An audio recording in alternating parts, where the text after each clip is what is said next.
Les damos la bienvenida a esta edición del foro Reflexiones COVID-19.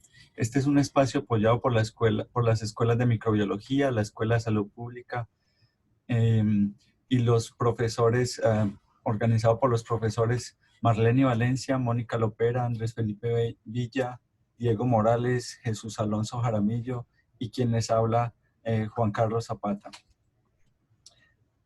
La enfermedad COVID-19, por su sigla en inglés, sería coronavirus 19, es causada por un nuevo miembro de los grupos de los coronavirus llamado SARS. Se llama SARS por sus siglas en inglés de síndrome respiratorio agudo severo asociado a coronavirus. Esta enfermedad nos tomó por sorpresa pues desde finales del año pasado por su forma de transmisión y la alta mortalidad que se vio inicialmente. Desde el inicio del brote hasta que se convirtió en pandemia, hemos aprendido mucho sobre este virus y su patogénesis, algo que era totalmente desconocido para todos. En un principio, los protocolos de manejo de los pacientes estuvo dirigido principalmente a tratar el síndrome respiratorio agudo. Sin embargo, con el estudio de casos severos y lo que hemos aprendido durante estos meses, se ha evidenciado un daño respiratorio y a otros niveles dado por una respuesta inflamatoria no controlada del huésped. Esta respuesta inflamatoria se inicia de manera local en los pulmones y luego se disemina, se vuelve sistémica, ocasionando daños en otros órganos y por último la muerte. Por esto ahora los esfuerzos de tratamiento de los casos complicados se están enfocando más a la respuesta, a tratar esta respuesta inmune desbordada. Es por eso pues que es importante entender la respuesta a este nuevo coronavirus, no solamente para fines de tratamiento, sino también con fines de desarrollo de vacunas y técnicas de diagnóstico. Y es precisamente este uno de los temas que vamos a tratar hoy. Hemos invitado al doctor Federico Perdomo Celis. Él es médico de la Universidad Surcolombiana, doctor en Ciencias Básicas Biomédicas de la Universidad de Antioquia. Hizo su pasantía de doctorado en mi laboratorio en la Universidad de Maryland y actualmente está haciendo sus trabajos de postdoctorado en el Instituto Pasteur de París. Su trabajo de investigación se ha enfocado en la respuesta inmune frente a infecciones virales, particularmente flavivirus como el dengue y el Zika, y en el virus de la inmunodeficiencia humana. Los dejo entonces con el doctor Federico Perdomo Celis. Adelante.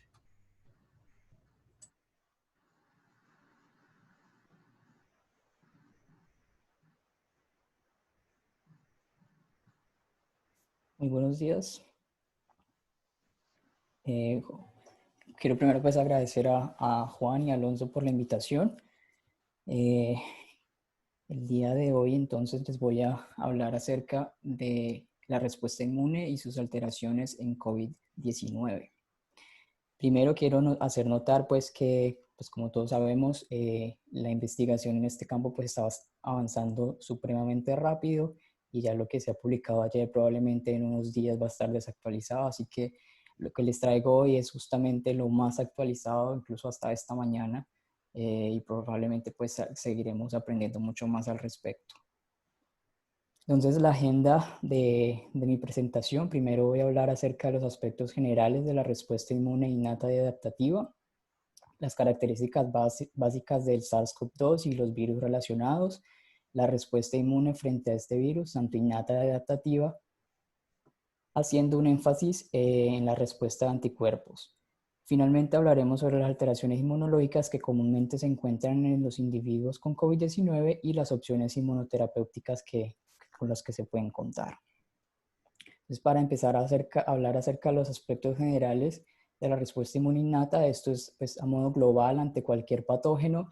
Inicialmente, pues, los microorganismos pues, van a ingresar a nuestro cuerpo y van a empezar a hacer su fase de replicación, y una vez se alcanza un umbral antigénico, este va a permitir la activación del sistema inmune, inicialmente pues la respuesta inmune innata, y esa se conocería como la fase inductiva, en donde esta respuesta inmune innata va a empezar a activar todos los mecanismos efectores y posteriormente la inmunidad adaptativa. Esta fase, estas primeras dos fases, más o menos dura entre 0 y 7 días luego pues, de la infección. Y posteriormente ya empieza a actuar la inmunidad adaptativa, que va a coincidir también pues, con una disminución en la carga antigénica hasta que finalmente el patógeno es aclarado. Y normalmente en las infecciones agudas, pues se desarrollará, se eliminará el patógeno y esto coincidirá con el inicio de la fase de memoria, en donde la inmunidad adaptativa pues, va a desarrollarse, va a desarrollar tanto la memoria de linfocitos T como la memoria serológica por parte de los linfocitos B. Adicionalmente, es importante tener en cuenta que los patógenos usualmente tienen órganos blancos de la infección. En la figura aquí abajo, por ejemplo, pueden observar un patógeno que en este caso ingresó a través de un epitelio y allí las células presentadoras de antígenos van a reconocerlo. Estas células posteriormente migrarán hacia los órganos linfáticos, órganos linfoides secundarios, para allí pues inducir la activación de la inmunidad adaptativa, que posteriormente pues se va a diseminar, se va a volver sistémica para tratar de controlar la infección. Ahora, si nos enfocamos particularmente en los virus pues son microorganismos intracelulares obligados, por lo tanto necesitan ingresar a una célula susceptible, generalmente a través de un receptor específico, y esa célula va a empezar a expresar patrones moleculares asociados al patógeno o asociados a daño dentro de la célula, así como interferones tipo 1 y tipo 3, que son muy importantes para decirle al resto del sistema que hay una infección pues, por un microorganismo intracelular. Eso activará pues, las células de la inmunidad innata, así como células epiteliales, y un importante componente serían las células dendríticas, que son las principales células presentadoras de antígeno que van a permitir la activación, sobre todo de los linfocitos T. Igualmente, los linfocitos B, que pueden reconocer directamente al patógeno a través de ese receptor de antígeno, pues también se van a activar en este proceso. Posteriormente, pues se desarrollaría lo que es la inmunidad adaptativa. En el caso de los linfocitos T, estos se van a diferenciar hacia células efectoras o hacia células de memoria. En el caso de las células efectoras, dependiendo del perfil funcional, podemos encontrar, por ejemplo, células de perfil tipo 1, tipo 2 o tipo 17, que en el caso de los CD4 los conocemos como TH1, TH2 o TH17. Y un perfil similar se puede encontrar en los linfocitos TCD8. Dependiendo de su localización, los linfocitos T de memoria pueden clasificarse en células efectoras de memoria central y células residentes de tejido.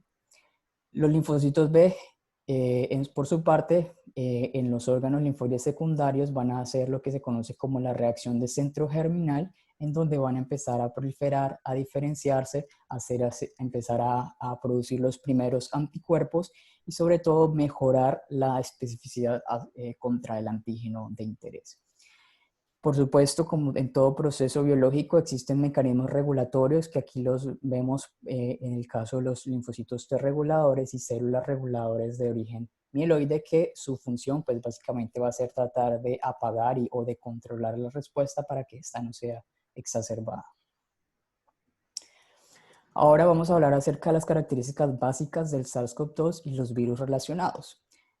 Como ya creo que todos sabemos, el SARS-CoV-2 pertenece a la familia Coronaviridae del género beta coronavirus, y lo importante que quiero hacer notar aquí es que este comparte un 79 y 50% de homología en su genoma con el SARS-CoV-1 y con el virus MERS.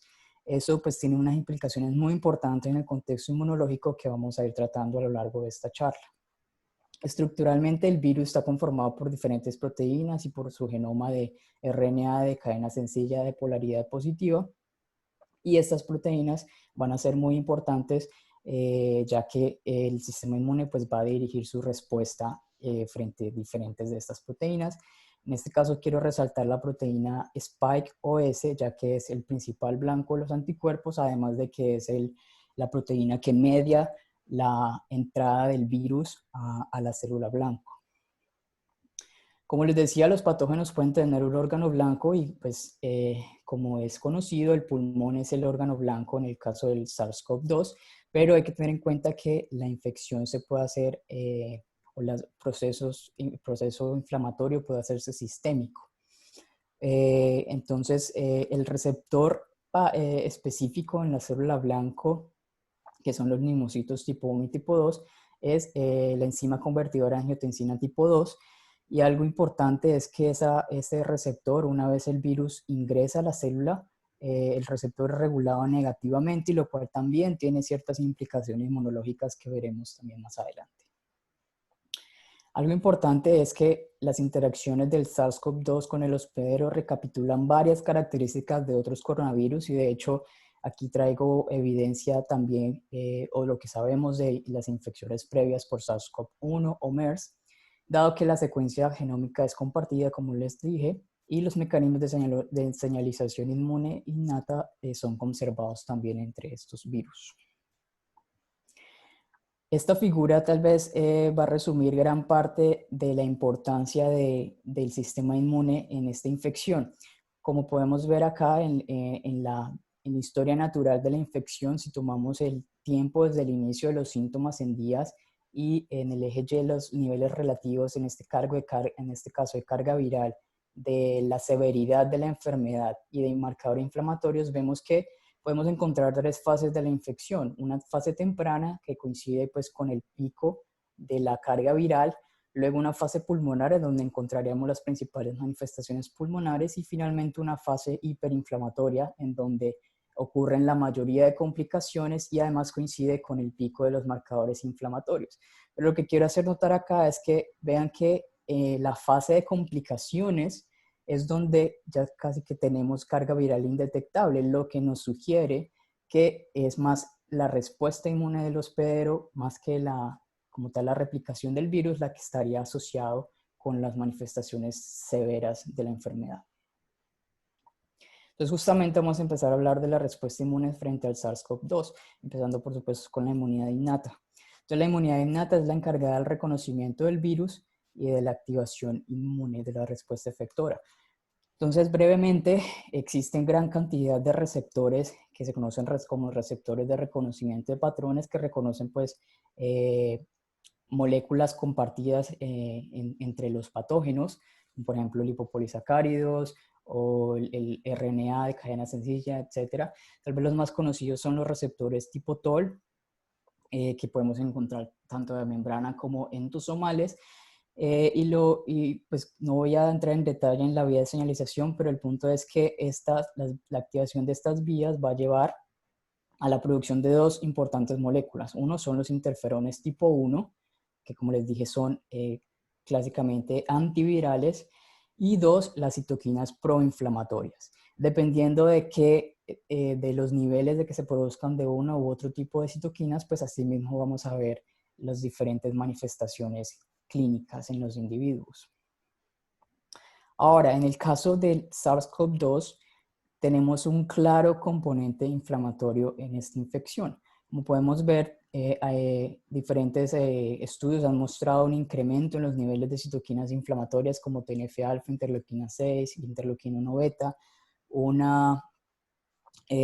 shift o una desviación de células de monocitos hacia un perfil inflamatorio, y estas células a su vez producen quemoquinas que inducen la migración de células hacia el pulmón, como son el caso de la CCL2, CCL3 o la interleuquina 8, y eso pues va a permitir el reclutamiento de polimorfonucleares, de más monocitos inflamatorios, y todas estas células van a migrar pues al pulmón, que es el sitio, el blanco de la infección. Allí pues estas células seguirán produciendo más citoquinas inflamatorias y activando la respuesta inmune. Otros importantes componentes celulares de la respuesta inmune innata son las células dendríticas, las células dendríticas plasmocitoides, ya que estas son los principales productores de interferones tipo 1 que nosotros tenemos en nuestro cuerpo. Pero algo interesante es que en SARS-CoV-2, en pacientes con enfermedad crítica o severa, vean que la proporción de células y el conteo absoluto de ellas en circulación está disminuido en comparación con individuos que tienen enfermedad leve, lo cual sugiere pues un compromiso en estas células y probablemente pues una disfunción en la producción de interferones. Otras células que se comportan de forma similar en esta infección son las células NK, que igualmente son muy importantes en la inmunidad antiviral, ya que ellas median la lisis o la destrucción de células infectadas. Y las NK ejercen este efecto a través de diversos mecanismos, como la citotoxicidad dependiente de anticuerpos. Y entonces, en el caso de la infección por SARS-CoV-2, lo que se ha observado es que el aumento de citoquinas inflamatorias como interleuquina 6 y TNF-alfa inducen un efecto negativo en las células NK, por lo tanto estarían comprometidas su función, además de que las células NK en SARS-CoV-2 aumentan la expresión del receptor inhibitorio NKG2A, por lo cual pues también estaríamos comprometiendo más la función citotóxica de estas células. Esto por el lado de la respuesta inmune innata. Ahora hablaremos acerca de la respuesta inmune adaptativa. Inicialmente hablaré sobre la respuesta de linfocitos T, pero particularmente lo que conocemos con las infecciones previas por SARS-CoV-1. El primer hallazgo importante es que los individuos son capaces de generar linfocitos T específicos contra diferentes proteínas del SARS-CoV-1, como ustedes pueden ver aquí en esta figura, que son resultados de un experimento conocido como ELISpot, en donde las células son estimuladas con péptidos de las diferentes proteínas y podemos ver la producción, en este caso de interferón, por parte de esas células que son específicas para esas proteínas, esos péptidos. Y como pueden ver, particularmente frente a SARS-CoV-1, la respuesta está dirigida frente a péptidos de la proteína Spike o la proteína S. Otros datos importantes es que la respuesta tipo TH2, que normalmente la TH2 es la producción de citoquinas como interleuquina 5, interleuquina 13, y que es importante para el control de infecciones por microorganismos extracelulares, esa respuesta se asocia con mortalidad por SARS. Adicionalmente, algo bueno es que los linfocitos T de memoria frente a SARS-CoV-1 son detectables incluso 11 años luego de que se ha producido la infección, lo cual nos sugiere que probablemente en SARS-CoV-2 ocurriría lo mismo. Los linfocitos T de memoria podrían ser de larga vida. Ahora, ¿qué pasa justamente en SARS-CoV-2? Pues ya hay estudios que muestran que los individuos, los pacientes pueden o generan linfocitos T específicos para cada una de las proteínas. De nuevo aquí muestro una figura de un ELISpot, donde vemos pues células productoras de interferón gamma, luego de la estimulación con los péptidos de cada una de esas proteínas. Otro dato importante es que los individuos con COVID-19 asintomático o leve y convalecientes exhiben una robusta respuesta a linfocitos T caracterizados por un perfil stem-like, es decir, que tienen capacidad de sobrevivir por largo tiempo y dar origen a células tanto de su mismo linaje como de un linaje un poco más diferenciado. Y además tienen un perfil polifuncional, es decir, pueden ejercer diferentes funciones simultáneamente, como producir citoquinas o ejercer una función citotóxica. Pero lo más interesante de este estudio es que estos linfocitos T específicos para SARS-CoV-2 fueron detectados incluso en individuos en que no se detectaron anticuerpos anti-SARS-CoV-2, lo cual sugiere que la respuesta de linfocitos T no necesariamente, o la de anticuerpos no necesariamente está ligada a la de los linfocitos T. Algo también interesante es que se han detectado linfocitos TCD4 reactivos a la proteína S hasta en un 40-60% en individuos seronegativos para SARS-CoV-2, lo cual se podría asociar a una reactividad cruzada de esos linfocitos T a proteínas que probablemente inducidos en una infección primaria, por ejemplo, por SARS-CoV-1. De hecho, en este estudio que se publicó en esta semana, vemos nuevamente un ensayo de ELISpot para ver la producción de interferón gamma, luego estimulación con estos péptidos derivados, particularmente la nucleocápside. Como se esperaba, los individuos con COVID tuvieron una alta respuesta, como pueden ver ustedes en los puntos azules, frente a NP1, NP2. Individuos con SARS que no tenían COVID también demostraron una respuesta ante esas proteínas del SARS-CoV-2, lo cual pues indica también reactividad en esos individuos, pero algo muy interesante es que en individuos que no estaban expuestos ni a SARS-CoV-1 ni a SARS-CoV-2, también tuvieron una respuesta detectable, lo cual nos confirma que efectivamente individuos no expuestos a estos virus podrían tener una respuesta de sus linfocitos T. Entonces eso nos lleva a preguntarnos que probablemente podrían ser otros coronavirus humanos o incluso coronavirus de animales que podrían eventualmente infectar al humano y inducir una respuesta de linfocitos T. Ahora hay una controversia y es que aunque los linfocitos T podrían, pues por supuesto se espera que sean protectores en el caso de una infección viral, también podrían ser causantes de inmunopatología en COVID-19 y de hecho pues hay evidencia también en otras infecciones virales. Y lo que se tiene evidencia hasta el momento es que el perfil de los CD8 y de los CD4 es un perfil, digamos, inflamatorio, citotóxico, con un aumento en la producción de interferón gamma, granzima B, perforina, que son moléculas citotóxicas, así como la expresión de marcadores de activación y de receptores coinhibitorios o receptores que se asocian a un estado de agotamiento funcional. Adicionalmente, en esta infección se han encontrado bajas proporciones de linfocitos T reguladores. Entonces, si sumamos estos eventos y además le sumamos la reactividad cruzada de un potencial, el potencial mecanismo del lo que se conoce como el pecado antigénico original, en donde justamente la memoria de linfocitos T, que es probablemente no totalmente no protectora, podrían, en lugar de proteger, potenciar trastornos como inmunopatología, que de hecho ya se han observado en esos pacientes con COVID, así como el agotamiento funcional y la susceptibilidad a coinfecciones.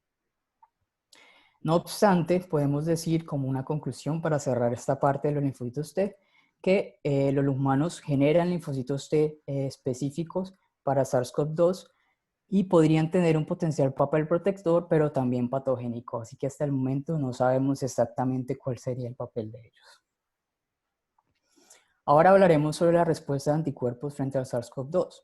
Esta primera figura que les muestro es un análisis de citometría de flujo para detectar linfocitos B específicos de la proteína S y particularmente específicos para el dominio de unión al receptor, es decir, el dominio, la subunidad de la proteína S que se une al receptor, la enzima convertidora de angiotensina 2. Entonces, en este caso, lo que se usa es un RBD que está marcado con moléculas fluorescentes, en este caso dos fluorescentes, la ficoeritrina y la Alexafluor 647, y vemos la detección de esas células en comparación con el control donde no se detectaron. Entonces, tenemos las células específicas para el virus, pero ¿será que tenemos los anticuerpos? La respuesta es sí. En este caso les muestro unos ensayos de ELISA en donde se puede ver a través de las deleciones seriadas la detección de los anticuerpos tanto tipo IgG como IgM específicos para la proteína S, mientras que en individuos controles los títulos pues son mucho más bajos. Incluso ya se conoce la estructura de los anticuerpos y el modo de unión al dominio de unión al receptor, el RBD, de diferentes anticuerpos. Entonces, es como pues para confirmar que justamente estos individuos son capaces de generar anticuerpos que pueden bloquear este dominio. Hay algo importante y es que estos anticuerpos son detectables tanto en hombres, mujeres, ancianos, niños, individuos con enfermedad severa o leve, individuos convalecientes, es decir, en general el espectro es bastante amplio. En general los humanos somos capaces de generar anticuerpos frente a este virus. Ahora, ¿será que esos anticuerpos tienen capacidad neutralizante? ¿Será que sí pues, hacen lo que tienen que hacer, que es bloquear el virus? Entonces, básicamente para que entendamos el mecanismo de neutralización, es muy sencillo. Ese anticuerpo se va a unir, en este caso a la proteína S, y va a impedir que el virus se una a su receptor, al ACE2. Ahora, si eventualmente el virus lograra entrar, el anticuerpo podría también evitar el el cambio conformacional allí que tiene que sufrir esa proteína S para poder liberar el contenido genético a la célula. Así que serían dos mecanismos de neutralización. Y justamente ya hay datos in vitro en donde esos anticuerpos bloquean la infección de células susceptibles pues, a este virus. En este caso, vean ustedes que cuando se ponía el plasma de individuos con enfermedad severa en rojo o enfermedad leve, hubo un alto porcentaje de inhibición, no hubo diferencias entre individuos con enfermedad leve o severa, mientras que individuos que tuvieron convalecientes para SARS o MERS o individuos controles no tuvieron neutralización. Así que in vitro los anticuerpos bloquean el virus, neutralizan el virus. ¿Será que eso in vivo ocurre? La respuesta es, al parecer, sí. En este caso, en un modelo de primates no humanos que fueron infectados con SARS-CoV-2 y a los que se les administró previamente dos anticuerpos monoclonales, que ustedes ven aquí, el 2196 y el 2381 de origen humano, tuvieron una carga viral indetectable en comparación con los monos en los que se les administró un control. Entonces, in vivo también estos anticuerpos estarían bloqueando, neutralizando el virus. Y por supuesto, en humanos ya tenemos cierta evidencia de que los anticuerpos funcionan, y es la seguridad y efectividad del plasma convaleciente que se le ha administrado a individuos con COVID, y ya hay grandes cohortes en donde se ha demostrado pues, la efectividad, que por lo menos reduce la carga viral y además disminuye la estancia hospitalaria. Entonces, en conclusión de esta parte, los humanos desarrollan anticuerpos neutralizantes anti-SARS-CoV-2. Sin embargo, hay una controversia adicional y es muy parecido a lo que ocurría en lo que les contaba con los linfocitos a ustedes, que al parecer es probable que los anticuerpos también induzcan un fenómeno que se conoce como amplificación dependiente de anticuerpos o ADE. Y en este caso lo que ocurre es que en lugar de neutralizar el virus, el anticuerpo lo que va a hacer es unirse a su receptor, que es el receptor FC, y va a permitir la infección, la entrada del virus a células que normalmente no serían susceptibles a la infección. Esto, por supuesto, podría amplificar la replicación viral y contribuir al ambiente inflamatorio. Eso normalmente pues, podría ocurrir en una infección por SARS-CoV-2, pero también no hay que olvidar que hay una homología en el genoma de los coronavirus. Y de hecho ya hay evidencia que cuando se ponía plasma de individuos con COVID severo o leve o plasma de individuos con SARS convaleciente y los ponían a reaccionar con la proteína S o la proteína S del SARS-CoV-1, como se esperaba, los que tuvieron SARS-CoV-1, pues sus anticuerpos reaccionaron frente a esta proteína, pero el plasma de los pacientes con COVID también reaccionaron a la proteína del SARS-CoV-1, lo que nos indica que efectivamente al menos hay una reactividad cruzada entre estos virus y de hecho en este artículo lo muestran tanto para SARS-CoV-1 como para otros coronavirus humanos que circulan mucho más en el planeta, como es el coronavirus humano 229E. Finalmente, para cerrar esta parte de los anticuerpos, es importante saber la cinética y la persistencia de estos anticuerpos y si eventualmente pues, van a ser protectores por largo tiempo. Por supuesto, es importante si pensamos a la hora de pensamos en una vacuna. Entonces, lo que se conoce hasta el momento es que los anticuerpos inicialmente se producirían pues el tipo M, que tendríamos aquí en amarillo, más o menos luego la primera semana de infección, y un poco después se produciría los otros isotipos, el G, el A, entre otros. Ya se conoce también, o ya se han detectado incluso anticuerpos en lavado del líquido broncoalveolar o en esputo, es decir, que esos anticuerpos pues también están llegando a las mucosas y de hecho allí podrían ser muy importantes, incluso más que los anticuerpos circulantes. Por supuesto, necesitamos años para poder hacer estudios y comprobar de que esos anticuerpos son detectables pues, por largo tiempo, pero lo que sabemos en SARS-CoV-1 es que aunque los títulos de anticuerpos disminuyen a lo largo del tiempo, estos son detectables hasta 13 años después de la infección y además no solo podemos detectar los anticuerpos, sino también las células que producen esos anticuerpos, como son los linfocitos B de memoria específicos.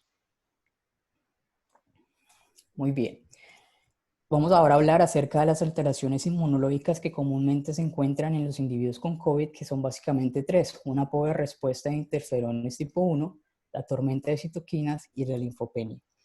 Entonces, si recuerdan, diapositivas pasadas, vimos que las células plasmocitoides, células dendríticas plasmocitoides están disminuidas en COVID. Esas células son las principales productoras de interferón.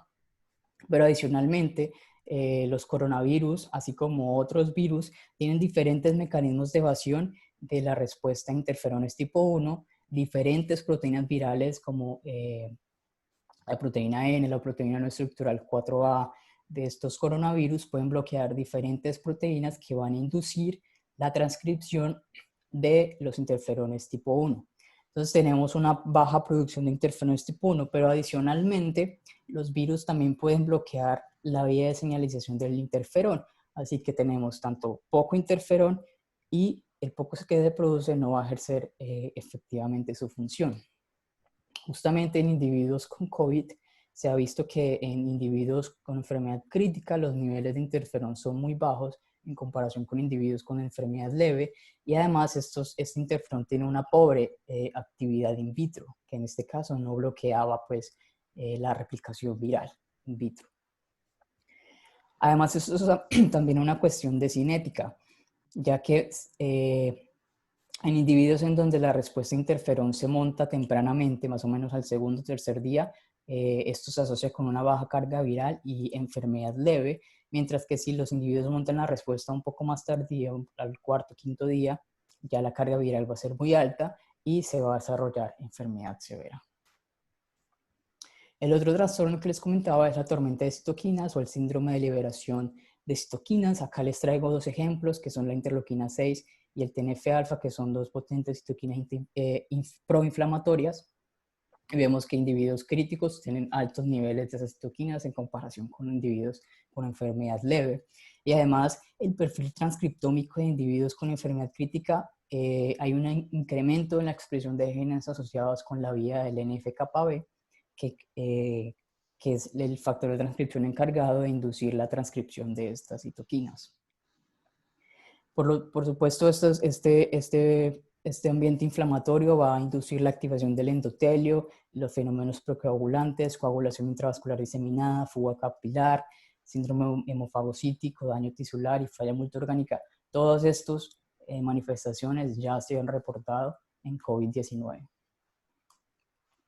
Y la última alteración es la linfopenia en COVID-19.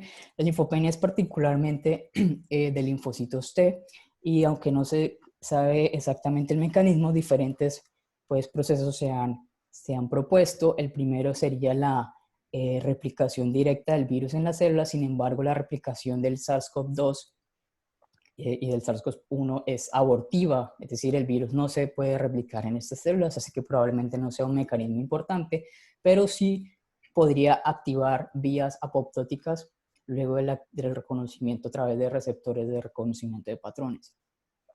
Igualmente, recordemos que se producen una gran cantidad de quemoquinas que inducen la migración de células hacia el pulmón, por lo tanto se van de la sangre hacia el pulmón y eso nos genera pues linfopenia. Otros mecanismos podrían ser justamente las citoquinas proinflamatorias como el TNF-alfa, que también pues induce apoptosis.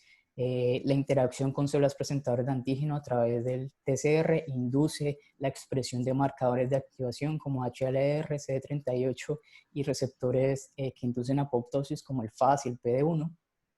Y por último, otro potencial mecanismo es que como les dije, hay una regulación negativa del receptor de la enzima convertidora angiotensina 2 y este receptor ya se sabe que tiene un papel antiinflamatorio, pues en nuestro cuerpo disminuye la producción de citoquinas inflamatorias, por lo tanto ya no va a poder ejercer su papel antiinflamatorio y eso no va a contribuir al síndrome de la tormenta de citoquinas y ellas pues van a inducir apoptosis en las células.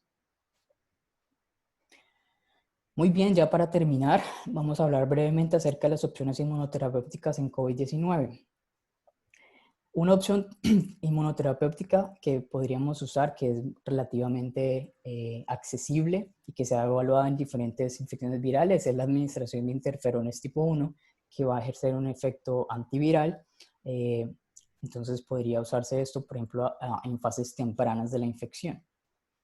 Como el principal trastorno en COVID es la inflamación exacerbada, pues la estrategia más acorde sería la administración de antiinflamatorios, y los que se han usado hasta el momento y han demostrado disminución de la mortalidad han sido los corticosteroides como la dexametasona. Y además otra estrategia ya un poco menos accesible serían los anticuerpos monoclonales dirigidos contra las citoquinas inflamatorias como el tocilizumab, sarilumab, ciltuximab. Otro medicamento que se ha usado, se ha explorado en este contexto es la cloroquina o hidroxicloroquina. Tiene diferentes mecanismos de acción, como inhibir receptores tipo TOL, aumentar el procesamiento antigénico y además un efecto antiviral al bloquear la liberación del virus dentro de la célula. Y por último, por supuesto, el plasma de convalecientes, que ya se está demostrando que tiene un papel muy importante inmunoterapéutico y está, como les dije, disminuyendo la carga viral y además acortando el tiempo de estancia hospitalaria de los pacientes. Entonces ya esta es mi última diapositiva, mensajes para la casa. Cuando ya no tengan así muchas cosas para hablar en cuarentena, pueden hablar acerca de estos mensajes. Primero, que la respuesta inmune frente a los coronavirus se monta en el epitelio respiratorio, pero tiene manifestaciones sistémicas y además hay una reactividad cruzada entre los coronavirus. Segundo, que existen diferentes alteraciones inmunológicas que se han asociado con la enfermedad severa, como la pobre respuesta a interferones tipo 1, tormenta de citoquinas, linfopenia. Los individuos con COVID-19 desarrollan una respuesta a anticuerpos y de linfocitos T, pero no necesariamente de forma simultánea, y estos mecanismos efectores deberían ser promovidos por una potencial vacuna. Finalmente, existen diferentes estrategias inmunoterapéuticas, como los antiinflamatorios, anticuerpos monoclonales, anticitoquinas inflamatorias, moduladores del procesamiento antigénico como la hidroxicloroquina, y el plasma de individuos convalecientes y los anticuerpos monoclonales. Muchas gracias.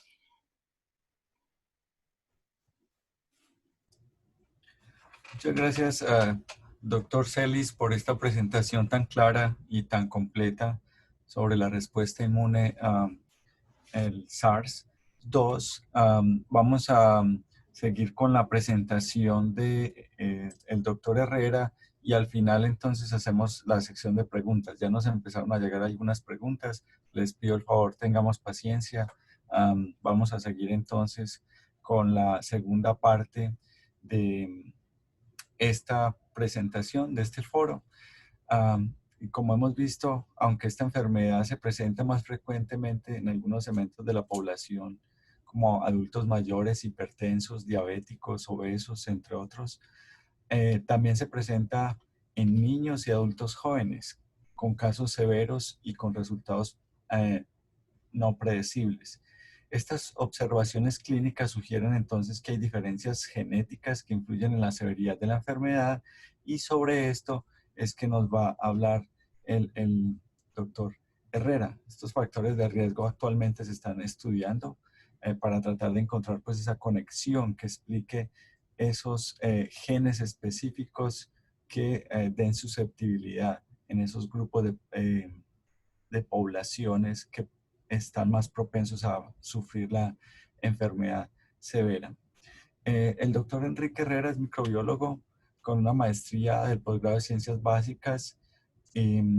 Ambos títulos son de la Universidad de Antioquia. Tiene una maestría de Ciencias de la Computación de la Universidad Johns Hopkins y su título de doctorado de Bioinformática de la Universidad George Mason. En la actualidad es docente adjunto de la Universidad de Maryland. Adelante, Enrique. Gracias, Juan.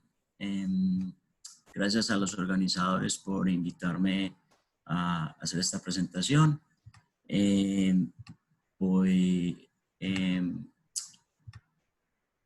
Como lo decía Juan Carlos, yo voy a hablar de las características genéticas que posiblemente crean esa diferencia tan extensa, esa variabilidad tan notada en la reacción a la infección y a la enfermedad, que va, como ya lo mencionaba Federico antes, desde no ningún síntoma hasta la muerte. Y voy a comenzar, ya Federico mencionó esto en bastante detalle, pero yo voy a mostrar a grosso modo el modelo de la infección, porque ahí hay algunos genes que pueden ser de interés y que pueden ser el foco a la posible variabilidad. Entonces, en este modelo se puede ver que este es el virus y pues, se conocen al menos 4 receptores que permiten la entrada del virus. Uno es, como lo mencionaba Federico antes, es la enzima convertidora de angiotensina 2, CD147. Hay una proteasa de serina transmembránica también que admite al virus, y CRP78. Entonces, interesantemente, cualquiera de estos 4 receptores pueden ser focos de posibles tratamientos. Incluso en este momento hay una compañía en Alemania que está haciendo estudios clínicos de una proteína AC2 recombinante y soluble, básicamente con la misma estructura del AC2 receptor. Y la idea ahí es que entonces el virus se pegue a esas proteínas recombinantes solubles y no en realidad al receptor que está en la célula, y eso entonces permitiría una respuesta inmune mejor. Y también parece ser que muchas de las complicaciones que se observan en los pacientes en realidad parecen ser relacionados a diferencias en el AC2. Y para indicar eso voy a brevemente mostrar estas vías, y básicamente lo que pasa normalmente es que en esta vía de la angiotensina, si en la izquierda pueden ver el proceso normal, en el que si el proceso va como se espera, en la vía de la angiotensina 2 se une al convertidor de la angiotensina 2, y esto produce unos subproductos que en realidad se unen a este gen, a este receptor, y esos productos de angiotensina del 1 al 7 en realidad tienen un signo positivo. ¿Qué significa eso? Que son antiinflamatorios y vasodilatadores, y serían la respuesta positiva. Pero cuando el virus está presente y se une al receptor AC2, entonces esto impide que esta vía funcione normalmente, y la angiotensina 2 entonces se une a este receptor ATR1, y cuando eso sucede, entonces pasa lo opuesto. Es que se genera la respuesta proinflamatoria, se produce toda esa liberación de citoquinas, hay hipertensión, daño vascular, etc. Entonces, esto parece que gran parte de la patología se debe al bloqueo de este receptor ACE2. Entonces, la idea de lo que voy a hablar enseguida es de lo que sabemos hasta el momento de genes que pueden estar relacionados a la variabilidad en la respuesta. Entonces, lo primero que voy a hablar es de esta publicación que apareció en el New England Journal of Medicine, que apareció este año, y básicamente es un barrido genómico del genoma completo en poblaciones con COVID severo y comparados con controles. Entonces, yo más adelante voy a hablar en más detalle de este estudio, pero básicamente lo que estoy mostrando acá es un plot Manhattan que tiene los cromosomas, la representación de los cromosomas en el eje X, y el resultado del test de asociación en el eje Y. Y básicamente lo que vemos acá es dos picos bien marcados y aquí se observa este pico del AB0. Interesantemente, ayer en la mañana hubo una publicación en CNN que el ser AB0, de tener el grupo sanguíneo 0, es protector contra el COVID-19. Y aquí, pues, este pico parecería entonces estar mostrando que eso es verdad. Y interesantemente, yo fui a tratar de ver si había replicación de esto. Y en realidad hay una aplicación este año de SAO en el que muestran una asociación entre pacientes. Y básicamente lo que ellos hicieron fue tomaron 3.694 controles y 1.775 pacientes con la enfermedad.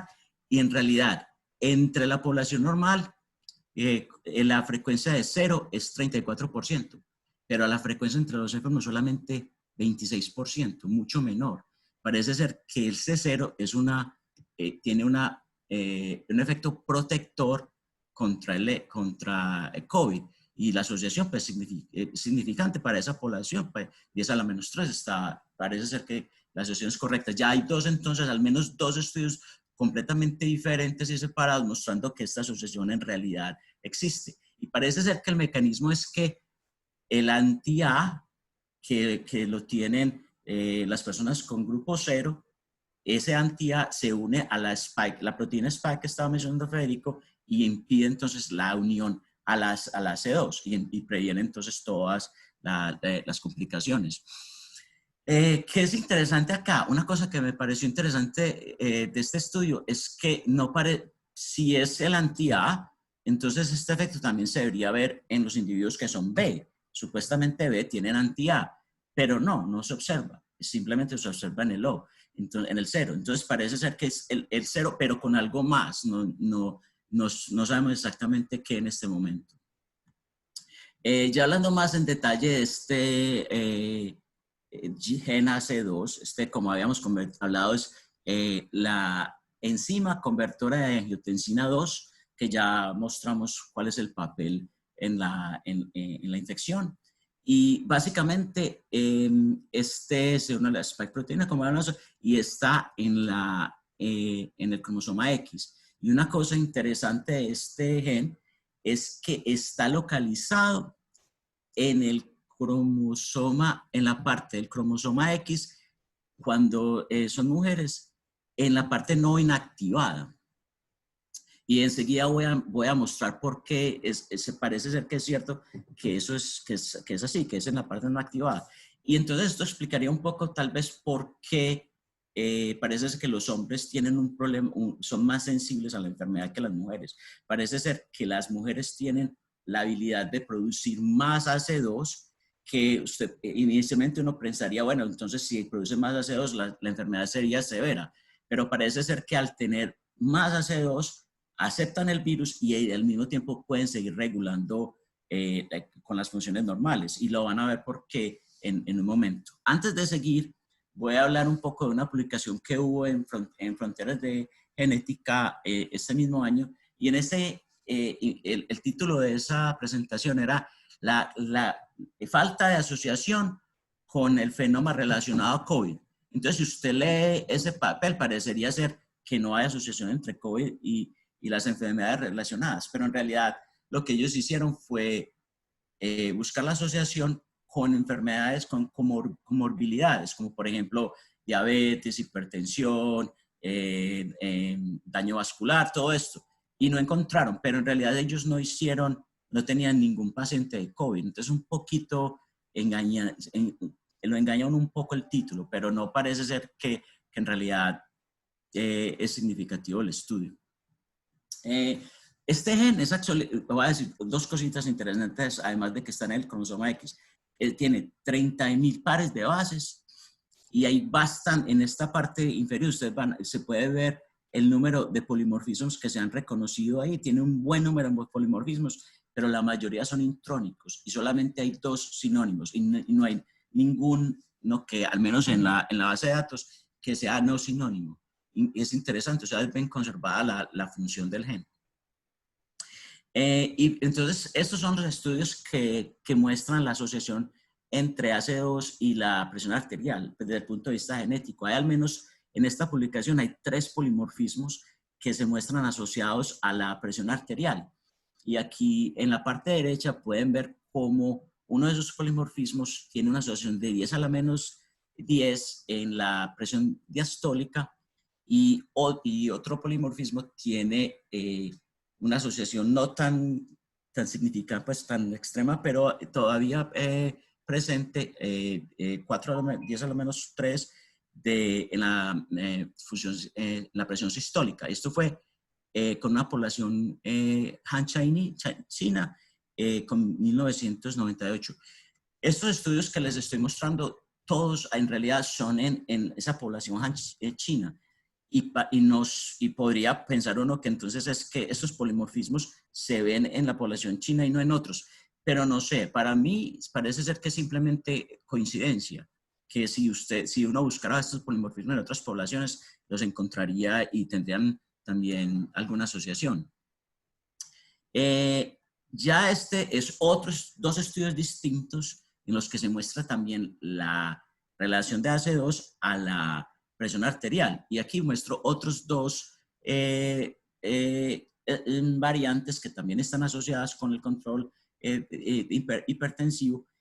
Y los 2 que se habían mencionado antes se muestran en este estudio, pero aquí interesantemente hay uno en el que se muestra que una de estas variantes causa diferencias en la presión arterial, pero últimamente en mujeres, no en hombres. En hombres no tiene ningún efecto. Entonces ahí les muestro que hay cierta indicación de que en realidad la parte de la parte no inactivada del cromosoma X en realidad está produciendo proteína, está transcribiendo y en realidad puede ser por eso que se produce más receptor en las mujeres y tienen la capacidad de entonces continuar regulando la presión a pesar de la infección.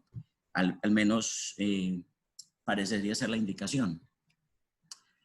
Bueno, ya ahora voy a hablar más en detalle de este barrido genómico en el que se publicó recientemente estas 2 asociaciones significativas. Y básicamente este estudio fue en italianos, 837 casos y 1.255 controles en los italianos, mientras en los españoles 775 casos y 950 controles. Y básicamente ellos definieron casos como cualquier paciente que necesitó un suplemento de oxígeno o que tuvo que tener ventilación mecánica, mientras que los controles fueron cualquiera que tuviera o la enfermedad leve o no tuviera síntomas de la infección.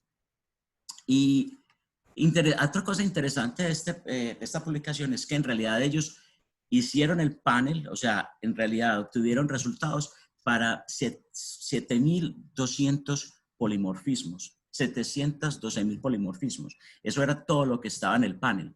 Pero hay un profesor en la Universidad de Michigan, Gonzalo Bacasis, que tiene un servidor que le permite a usted hacer imputación de las otras variantes que están presentes. Y ha habido pues una discusión acerca de si eso sí funciona o no. Pero además de la implicación en relación con COVID-19, este papel realmente muestra que en realidad parece ser que esa manera de hacer las cosas en la que usted puede obtener un número pequeño de variantes, como serían 700.000, y de ahí imputar 9 millones, y parecería que el estudio funciona por varias cosas. Primero, porque en esto casi no hay ruido. Se pueden ver que los 2 picos que tienen bastante soporte, como ya lo demostré, biológico, están solos, tienen soporte, o sea, no es una sola asociación contra un CI, sino hay un pico alrededor de ellos, se ve acá en los 2, y además el ruido casi no existente. O sea, esa metodología funciona, aparentemente, pues por lo que muestra este estudio. Entonces hay otro pico aquí que muestra 6 genes. Entonces, la idea acá sería la pregunta de qué son estos otros genes. Ya del AB0 hablamos, ¿Qué son otros genes que parecerían relacionados con COVID? ¿Cómo puede ser eso? Entonces, voy a hablar primero de este SLS6A20, que también se le conoce como SIR1. Y parece ser que este gen está relacionado con el transporte de aminoácidos a través de la membrana y particularmente de prolina y glicina. Y se han observado otras mutaciones en este gen que en realidad produce hiperglicinuria. Así que es claro que esa es la función. Pero hay una cosa muy interesante y es que este gen se expresa en el intestino delgado. Pero lo más aún interesante de eso es que este SIR1 puede hacer el transporte de los aminoácidos normalmente sin la presencia del AC2, pero para poderlo hacer de manera significante necesita el AC2. El AC2, con los dos, cuando se combinan, tienen un efecto colaborativo y pueden hacer mucho más transporte. Y cada uno separado no lo puede hacer.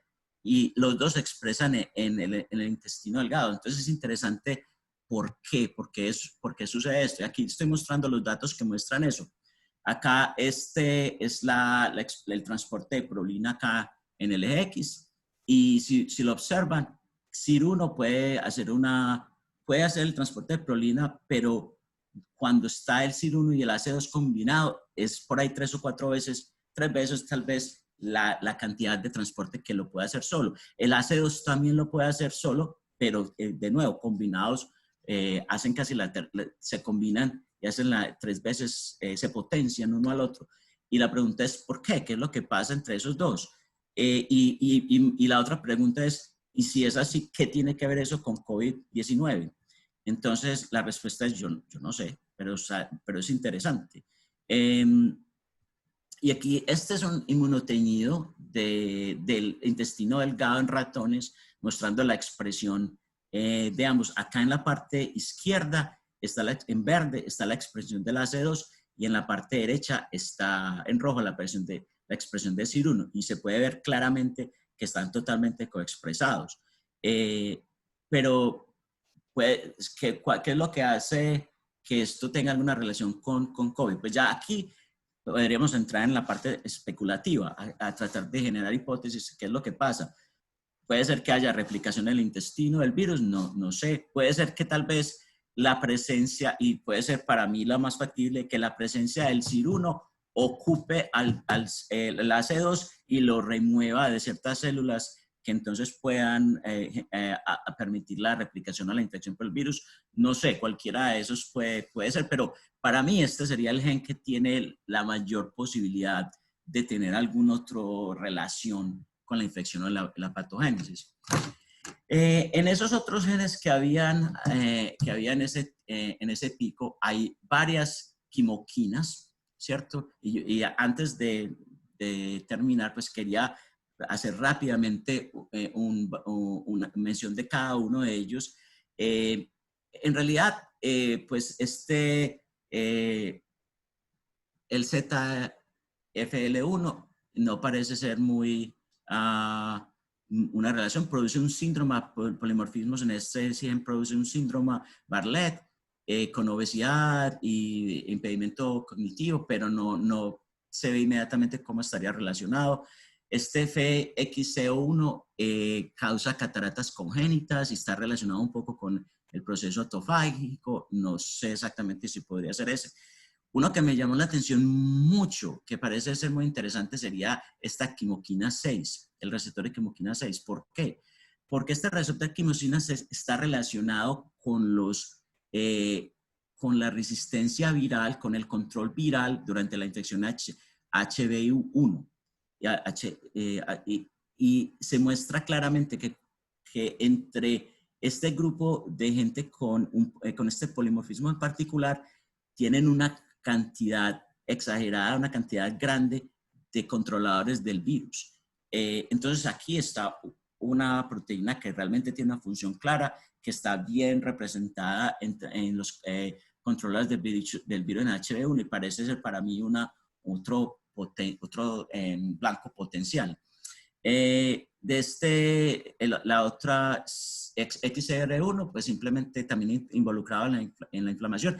Una cosa que nunca pasa, que es muy interesante, es que casi todos los genes que ellos mencionan en ese pico o son quimoquinas relacionadas con la inflamación o relacionadas con el virus. O sea, no podía haber sido un pico más interesante. Esta CCR9 en realidad también me parece muy interesante, es por la homología con el CCR5, y lo que pasa con CCR5 es que hay un delta, hay una deleción de 32 bases que está asociada con la resistencia a la infección por HIV1. Las personas que tienen ese delta no se infectan en CCR5. Y este CCR9 pues es un homólogo de ese gen.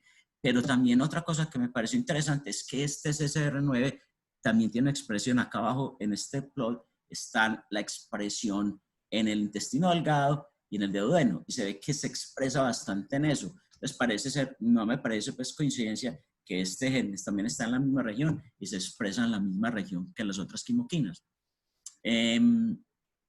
Finalmente, hubo un reporte hace poco de la relación del APOE4 con la infección o con la progresión de la enfermedad en COVID-19. Y este APOE4 tiene una función bien conocida con Alzheimer's. Es una proteína que ya se sabe tiene un papel muy importante en esa enfermedad. Y aquí parecería ser también que es el mismo caso. Ellos muestran cómo la tasa positiva entre una combinación de variantes parece ser que da una asociación de 10 a la menos 6. Pero a mí me parece que esta asociación tiene un problema estadístico, y es lo que pasa: ellos hacen la asociación sin excluir por ninguna variabilidad, ninguna otra comorbilidad. O sea, hacen la primera asociación sin excluir a nadie. Después excluyen demencia separado, excluyen hipertensión aparte, pero no hicieron una en la que controlan por todas las comorbilidades. Entonces parece ser que esta asociación es débil y yo no le veo soporte estadístico suficiente. Entonces, en conclusión, parece ser que hay al menos un tratamiento que se está haciendo actualmente con la AC2 soluble recombinante, que tiene bastantes promesas. Aquí parece ser que hay indicaciones para la diferencia entre sexo y también para los casos, las polimorfismos que causan diferentes en la hipertensión, acuerdo entre el AC2, y también las posibles explicaciones del último pico que se sabe en estas proteínas. También hablamos de la participación del grupo sanguíneo y por qué tal vez el grupo 0 sea un poco más protector. Y es básicamente todo. Gracias. Gracias, Enrique, por esta presentación, mostrándonos lo que estamos tratando de buscar, o lo que los investigadores estamos tratando de buscar en el genoma de las personas con enfermedad severa, para ver si se pueden identificar genes, factores o vías metabólicas que se puedan intervenir y puedan servir como posible tratamiento en esos pacientes que se complican, o por lo menos poder predecir qué pacientes pueden tener complicaciones. Reitero que esto es algo de lo que estamos aprendiendo. Probablemente se van a cometer muchos errores y por eso hay algunas contradicciones desde el punto de vista epidemiológico de manejo de pacientes, como usar máscara, no usar máscara, en un inicio tratar la enfermedad respiratoria y luego ya estamos viendo que hay que tratar la enfermedad proinflamatoria. Entonces se está aprendiendo en esto, y yo creo que es una oportunidad para que eduquemos a la gente y les digamos que esto no es como en las películas donde aparece un virus que es mortal y en una semana ya podemos saber conocer todo sobre el virus, tener una vacuna y salvar a todo el mundo. Además de que los investigadores no somos tan bonitos como los de las películas. Pero con referencia toco este punto precisamente por la primera pregunta. Hago la aclaración también de que este foro no tiene que ver con tratamiento. El foro para tratamiento y vacunas lo estamos programando para septiembre. Sin embargo, la pregunta que nos hacen es entre pregunta y protesta. Nos dice que cómo vamos con la ivermectina. A propósito de que se está usando pues en Cali como tratamiento. No sé si los expositores tienen algún comentario al respecto o... Sí, sí, sí. Juan. Sí, justamente lo que usted dice es totalmente cierto. Aquí, primero, pues como científico nosotros nos basamos en la evidencia. Entonces, puede que los diferentes medicamentos se hayan evaluado antes para otras enfermedades y hayan funcionado, pero esta es otra enfermedad, otro virus, así que sencillamente hay que probarlo. Y estuve revisando justamente sobre la ivermectina, pues porque al parecer es como la panacea ahora, según no sé quién lo dijo allá en Colombia, pero el punto es, se ha probado en diferentes infecciones virales in vitro y al parecer funciona, no se sabe exactamente cómo, así que in vitro funciona. Pero pues luego hay que hacer los estudios primero en animales y luego en humanos. Si ya vemos que ahí sí funciona, está bien, usémoslo, pero antes no. Entonces ese es mi punto. No hay evidencia suficiente para decir que funcione y que haya que usarlo. Sí, yo creo que pasó lo mismo con la cloroquina, eh, eh, que funciona cuando se tratan las células infectadas en una caja de Petri, pero cuando van a hacer los estudios clínicos no funcionan como esperaban y pueden ser más los daños que se puede ocasionar con el tratamiento que los beneficios. Sigamos con la segunda pregunta. Dice... Personas curadas de COVID-19 perderían su inmunidad en unas pocas semanas, según un estudio británico. ¿Qué se podría decir al respecto? Sí, entonces nuevamente es más, si lo pueden tomar como un mensaje para la casa, nuevamente todo es con base en evidencia. Entonces, la persona que pregunta dice que es con base en un estudio británico. Justamente estuve leyendo y no es un estudio, todavía no está publicado en ninguna revista, sino que está en un repositorio que se llama el MedRxiv, en donde los investigadores pueden poner su artículo para que la gente lo vea, le envíen sus críticas, etcétera, pero no está revisado por pares. Entonces, primero, no está publicado.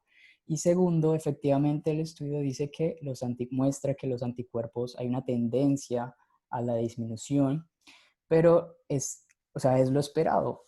Se supone que la respuesta, luego que pase la eliminación del virus y como mostré en la presentación, pues la respuesta inmune tiene que desaparecer, o no del todo, pero sí tiene que disminuir, o si no, pues tendríamos manifestaciones o complicaciones. Entonces, es esperado que los anticuerpos disminuyan a lo largo del tiempo, pero para evaluar realmente si la inmunidad, la memoria inmune va a persistir, debemos esperar un poco más de tiempo y además ver si esos individuos se reinfectan. Si ellos se reinfectan, pues ya no habría duda de que efectivamente la respuesta inmune pues no es efectiva. Y tampoco olvidemos que no solo los anticuerpos son marcadores de protección, de hecho ni siquiera sabemos si son correlatos de protección o no. También tenemos los linfocitos T, así que los estudios también deben evaluar los diferentes mecanismos efectores de la inmunidad. A propósito de eso, Federico, Moderna sacó unos resultados como ayer o antier mostrando que la vacuna que tienen produce anticuerpos a niveles muy parecidos a las personas que se infectan. Sin embargo, no hablan nada de la inmunidad celular como tú apuntas. Entonces, ¿tú crees que dentro de los correlatos de protección, los estudios de vacunas también deben de incluir la inmunidad celular? Sí, sin duda deberían incluirlo. Ya se sabe pues la reactividad de los linfocitos T, ya se sabe hacia qué proteínas va dirigida. No sé exactamente cuáles son los componentes de esta vacuna, no sé si incluyen, por ejemplo, la nucleoproteína, que es como la inmunodominante para los linfocitos T, pero por ejemplo, si esa vacuna no tuviera la nucleoproteína, pues no va a inducir una respuesta tan robusta a los linfocitos T. Entonces, es indiscutible que la inmunidad no es solo anticuerpos, sino que tenemos otros brazos, además inmunidad innata, que tampoco sabemos mucho, y su papel, pues, potencialmente protector en esta infección. Para Enrique, hay una proteína eh, que el virus usa para ser activado que se llama TMPRSS2. Ahí han hablado que puede haber una asociación de esa proteína y cáncer de próstata. ¿Tienes alguna información al respecto? La única publicación reciente que he encontrado acerca de esa proteína, que es la proteasa de serina transmembránica, es que en el estudio que mencioné de Frontiers Genetics, ese fue uno de los genes en los que se buscaron asociaciones, y en ese, con comorbilidades, no se encontró ninguna asociación, una asociación leve pero no significante. Entonces, en este momento no hay ninguna indicación, al menos ningún estudio para mostrar que hay algún polimorfismo o alguna indicación de que de que haya participación directa. Lo que se sabe es que simplemente es un receptor del virus y que es una de las posibles entradas, pero hasta el momento no tengo ningún conocimiento de que haya algo que indique que pueda ser un blanco terapéutico, ni tampoco ningún polimorfismo que indique que hay alguna susceptibilidad o incremento en resistencia a la infección o a la patología en ese gen. Gracias, Juan, quiero Enrique. comentar algo ahí al Sí, respecto, adelante. algo medio anecdótico, pero que también pues tiene implicaciones clínicas, y es que algunos estudios han mostrado que el COVID es más severo en hombres, e incluso la pues, enfermedad sintomática es más frecuente en hombres que en mujeres, y lo que se ha propuesto es que como los andrógenos inducen justamente la expresión de esta proteasa, probablemente pues esté potenciando la entrada del virus pues a las células, en los hombres sobre todo, pues porque somos los que tenemos más andrógenos. Entonces también hay que considerar eso. Gracias, Federico. Aquí hay otra pregunta para ti. En infantes se presenta un síndrome inflamatorio multisistémico. ¿En estos casos también es conveniente los tratamientos con corticoides? Sí, bueno, en niños pues los corticoides se usan pues sobre todo en enfermedades inflamatorias, digamos reumatológicas, ¿no? Que también se atacan a los niños y se usa pues como tratamiento estándar. Entonces, si vamos a la fisiopatología del COVID y bueno, todas las alteraciones inflamatorias, yo diría pues que sí hay una base por lo menos teórica para usarlos. Y si ha funcionado en adultos, eventualmente funcionaría en niños. Pero nuevamente, no hay estudios, no hay evidencia, así que pues hay que hacer los estudios antes de decir que sí se deben usar. Okay. Para Enrique, estos estudios han mostrado asociaciones genéticas individuales con enfermedad severa. ¿Existe algún estudio que muestre o que combine todos estos genes para hacer una escala de riesgo a sufrir enfermedad severa? Hasta el momento no conozco de ningún estudio en particular, pero definitivamente eso sería una segunda segunda edición de esta publicación que ellos hicieron. Por ejemplo, sería muy interesante combinar esos alelos de la susceptibilidad en el grupo sanguíneo con algunos de estos que encontraron en los transportadores o en las citoquinas, combinarlo en un modelo que sea, por ejemplo, o todo de protección o todo de susceptibilidad, y mirar si en los extremos hay algunas, en teoría, si usted combina todos los alelos de riesgo o combina todos los alelos protectivos, pues entonces si estos señales son verdaderas, debería potenciarse el signo y debería usted poder ver una asociación mucho más fuerte, especialmente si son reales. Que pues hay toda la indicación en esta publicación de que en realidad los mecanismos están ahí, que es una de las cosas que usualmente falla en las asociaciones que se publican, es que muchas veces se publica un gen, pero no se sabe por qué esta es una asociación totalmente sin explicación. Pero aquí es lo contrario, la explicación está ahí. Entonces, yo pienso que se justificaría hacer esos modelos que tú llamas, de los que se menciona en la pregunta, de los extremos de la distribución. ¿Qué pasa si combinamos todos los alelos que confieren riesgo con todos los que confieren protección y mirar que en realidad sí la asociación se conserva? Vamos a ver si entendí esta pregunta. Con relación a la hidroxicloroquina, dexametasona e ivermectina, ¿cuál es su opinión frente a estos medicamentos y su relación a los procesos inmunológicos mostrados? Sí, bueno, ahí al inicio de esa pregunta dice que la Asociación de Salud Pública de Colombia ha comunicado que, bueno, que no debería usarse esos medicamentos. Entonces, vuelvo a mi comentario. Todo esto es con base en evidencia. Entonces, como les digo, ni hidroxicloroquina, ivermectina, tal vez sí dexametasona se ha demostrado un efecto benéfico en COVID. Como les dije, dexametasona se ha demostrado una disminución de la mortalidad, pero de pacientes severos, aquellos que están en UCI, pues con complicaciones, en ellos sí disminuye la mortalidad y la estancia hospitalaria. Así que en ese caso, ese medicamento sí podría pues, usarse en esos, pues, obviamente para evitar la muerte de los individuos. Los otros, mientras no haya evidencia, pues no se debería usar. En hidrocloroquina la evidencia es contradictoria. Aparentemente, en muchos casos ha habido publicaciones en las que muestran que en realidad empeora la enfermedad. Son hidrocloroquina y Risvidovir aparentemente también ha tenido unos efectos no tan significativos y en algunos casos aparentemente contrarios al beneficio del paciente.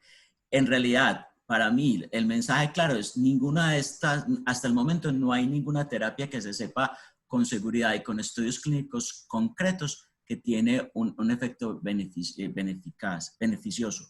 En todos esos estudios son o preliminares o que han en algún momento tenido una autorización de uso de emergencia que ahora se ha retirado. Hidrocloroquina ya no está autorizada por el FDA como uso uso de emergencia, como uso por compasión. El FDA retiró entonces hay que tener mucho cuidado en sugerir que hay un efecto de beneficio. En realidad no hay ningún estudio clínico que soporte rigurosamente el beneficio de ninguna de estas drogas. Y hasta que eso no suceda, es mejor no considerarlas ni siquiera de esa manera preliminar. Cuando está el uso por compasión de la agencia regulatoria, aquí sería, en Estados Unidos el FDA, en Colombia sería el INVIMA, pues está bien, pero hasta el momento lo que tengo entendido es que, por ejemplo, hidrocloroquina se retiró ese uso.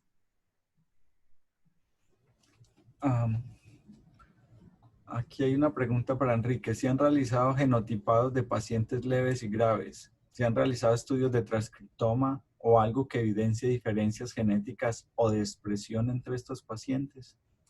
No, pero me sorprendería bastante que ese no sea el siguiente estudio de estos mismos autores. La gente que publicó el barrido genómico en este año, esa gente es de un consorcio de estudio de la susceptibilidad genética al COVID. Y ese grupo tiene todas estas muestras y tiene la posibilidad de, entonces, me sorprendería bastante que no lo estén haciendo en este momento o lo hayan hecho, o al menos tengan planes pues, para hacerlo, sería lo más lógico. Aquí voy a seguir con dos preguntas, pero le voy a pedir a Enrique que por favor lea la pregunta 5 y la 4, porque no sé si es comentario o pregunta, no la entiendo. Voy a seguir con esta otra pregunta. ¿Cómo va el protocolo Colombia? Yo no tengo información. yo creo que ninguno de este foro estamos relacionados con ellos, entonces no podemos responder esa pregunta. La respuesta 5, yo entiendo la pregunta. Y lo que Sí. pasa es que cuando hay...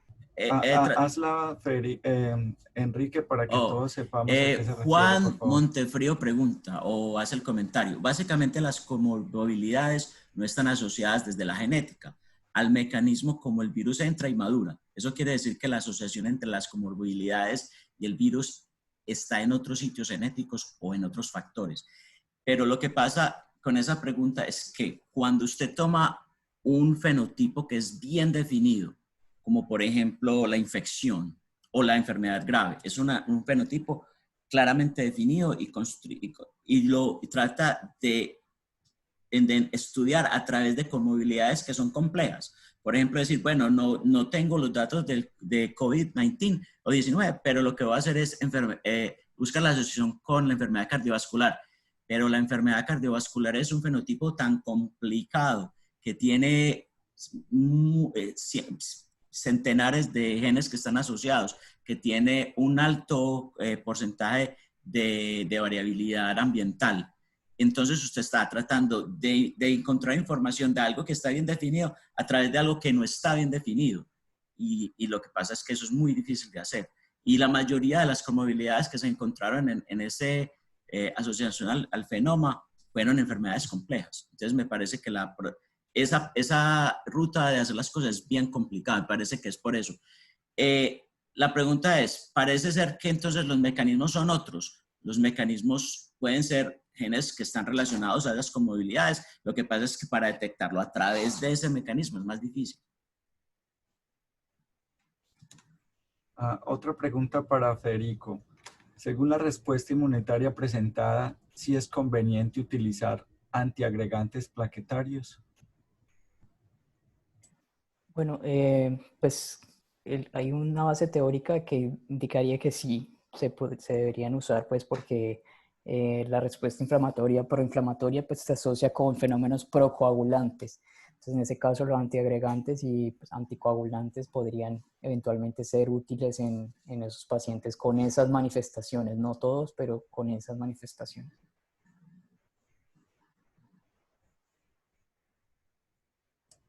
Otra pregunta, ¿qué se sabe de los anticuerpos en leche materna? No se sabe nada, no hay estudios. Solo hay un estudio que ha evaluado anticuerpos en mucosas, pero fue mucosa pulmonar, pues en líquido de lavado broncoalveolar, en esputo o en de la cavidad nasal, pero nada en leche materna y nada de inmunoglobulina A, que también pues, es muy importante en las mucosas.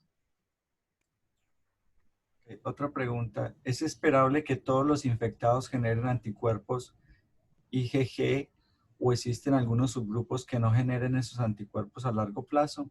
Y si se tienen identificados esos subgrupos. El individuo que no desarrolla anticuerpos tipo IgG sencillamente tiene una inmunodeficiencia primaria, un defecto pues de la inmunidad.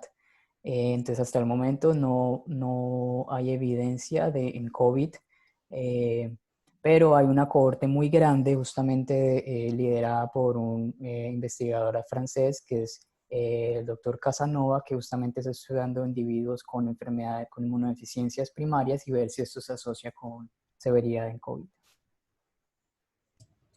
Aquí hay otra pregunta y a propósito de esa pregunta, se están aumentando los casos de personas intoxicadas porque se tratan con desinfectantes, otro tipo de sustancias que no son apropiadas para tratar la enfermedad.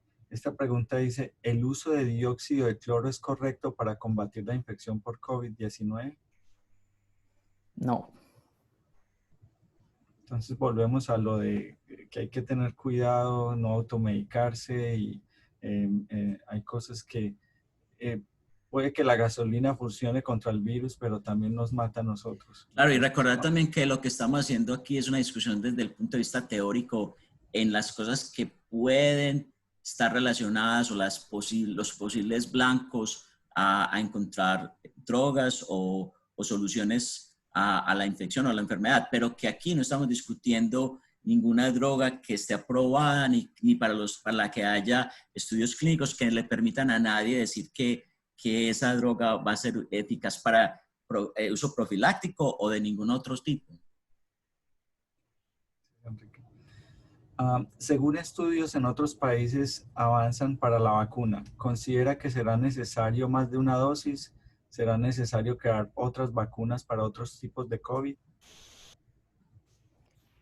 Esta pregunta es súper importante y no lo sé. Y de hecho, pues no sé en estos momentos cuántas dosis de la vacuna estarán aplicando en los estudios. No sé, habría que ver cuánto dura pues la respuesta tanto humoral como del infectos T, o si es necesario pues para poder inducir una no respuesta de refuerzos. No lo sé, eso solo lo dirán los estudios. Y si será necesario crear otras vacunas para otros tipos de COVID. Bueno, recordemos que el COVID pues, es la enfermedad y producida por un virus que es el SARS-CoV-2. Si eventualmente llegara a aparecer un nuevo SARS-CoV, pues habría que crear una nueva vacuna para ese. O si este muta, que lo que tengo entendido es que no tiene una alta tasa de mutaciones, pero bueno, pero sí, eso ya es otra cuestión. Sí, parece que el genoma es bien estable, ¿no? Definitivamente no es como HIV. HIV, casi todas las posiciones son polimórficas, pero este no. Cuando uno observa la frecuencia de las variaciones, ve que hay algunas bien frecuentes, otras con una frecuencia baja, y no todas las posiciones son polimórficas. Entonces parece ser que el genoma es estable. Gracias. ¿Algún grupo poblacional dependiente de la etnia se ha detectado con más susceptibles? Que haya algún estudio formal, no. De cierta manera hay especulaciones que ciertas poblaciones son más susceptibles. Por ejemplo, por lo que hablamos del grupo sanguíneo AB0, usted puede decir, tratar de inferir de ahí que una población que tenga alto porcentaje de A o de AB o va a ser más susceptible. Pero que haya algún estudio formal, no, que yo conozca, no. Otra pregunta dice, Perú prohibió el dióxido de cloro. ¿Cuál es su opinión? Yo creo que Sí, aquí volvemos a lo mismo de que estábamos discutiendo antes, y precisamente el dióxido de cloro se prohibió porque tiene efectos tóxicos en el hígado, en el riñón, y son más los efectos secundarios que puede traer que beneficios. Otra pregunta que ya en cierto modo ustedes la respondieron, dice: muchas gracias por la conferencia. Según la capacidad de mutación que tiene el virus, ¿qué impacto epidemiológico creen ustedes que esto tendría y qué retos traería para el desarrollo de una vacuna? Entonces, como dijimos, el virus al parecer tiene una baja tasa de mutaciones. Entonces eso indicaría que probablemente sería necesaria solo una vacuna pues para que genere inmunidad y pues contrarreste este virus. En el caso, por ejemplo, si lo comparamos con el VIH, que tiene una alta tasa de mutaciones, pues una vacuna no es efectiva porque pues el virus va a mutar y va a evadir la respuesta.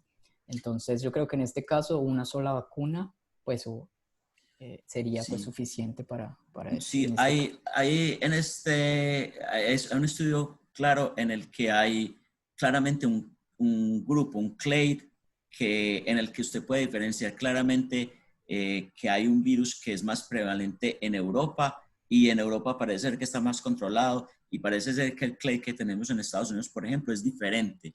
Y aquí el virus no lo estamos controlando tan fácilmente. Entonces, en este momento no sabemos si es que las diferencias genéticas, las dos clades están bien diferenciados. O sea, si usted genotipifica el de acá, puede decir exactamente si vino de Estados Unidos o si vino de Europa. Está bien estable y bien controlado. Pero lo que no sabemos todavía es si las diferencias en el control epidemiológico se deben a que son clades diferentes o simplemente a diferentes medidas en los gobiernos y en las políticas regionales. Eso no se sabe en el momento. Enrique, ¿esos clades son con base en la secuencia de qué gen del virus? Son de varios genes, combinan varias polimorfismos y esos polimorfismos crean un clade. Y hay una publicación reciente en el que muestra, por ejemplo, qué polimorfismo se tiene que identificar para que sea de un clade o del otro. Ok.